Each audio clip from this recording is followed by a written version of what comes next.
Hey there, technicians. Welcome to step 6. So we've got A9 and A10. Theirs are the crank holes that we're looking at. We'll get to more to those later. A couple other things along with A9 and A10 that's really important for this note up here, so you're going to want to read that. We're back to putting black pieces of tubing on here, so that's going to be to scale for 3 millimeters. And then pay attention to the red, yellow, green, and black cables. The only tool you'll need for this step is the flush cutter. As you can see, A9 and 10 are going to come from this group there.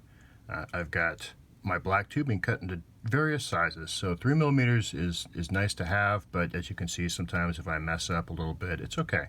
I can modify those distances. And then of course the M5. That's an important part that sometimes gets missed. And here I've collected all the parts. A9, A10, M5, my 4 pieces of black tubing, and of course the body of the Tiger. So we're going to start wiring it. I'm going to put the yellow one through first. Remember, if it's a little frayed, you just kind of pull and twist, and I'll go through. And of course we go through the hole, just like we did before with the battery box, and then we slide the black tubing on. I'll go with the black one next because it's the furthest away.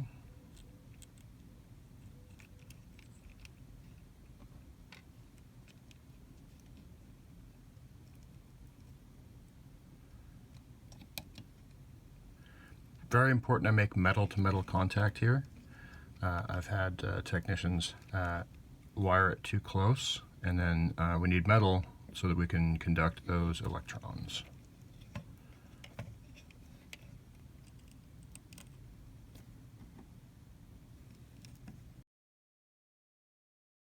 Okay, with the red one, it says to kind of go this way with it, and so if you can get it over there, that's great. I just put it a little short, like that. What I want to make sure is that this isn't touching this, because if these two wires short out or the metal touches each other, then it will slow down your robot, because the electricity will actually go to the other side, go to the negative side, instead of doing the work in the robot. Okay, quickly double check. Yellow on this side, green on this side, black here, red there. No wires are touching, and metal is always touching metal. Now we put on A9.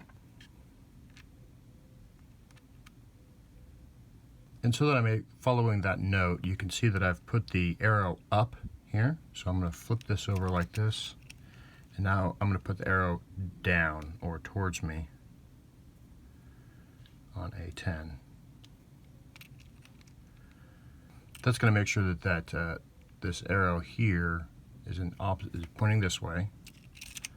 This one is pointing that way. So I've met that note. Finally, and this is one's missed quite a bit, is we want to remember M5, and that just slides on here like this. Great job, let's double check. So we've got the arrows in opposite directions.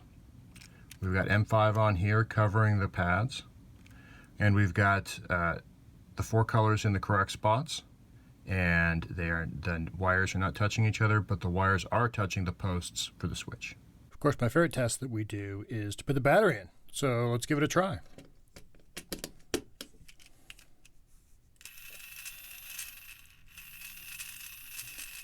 So this is looking really good. One word of warning is, if you start your robot and it doesn't run in one direction but the other, then go ahead and turn it right back off, because sometimes these nodes have been short-circuited because the yellow one's here or the green one's there, and so it's going straight from electricity coming out, and then it skipped the motor. So that will cause a short circuit. So making sure that this is correct is very important.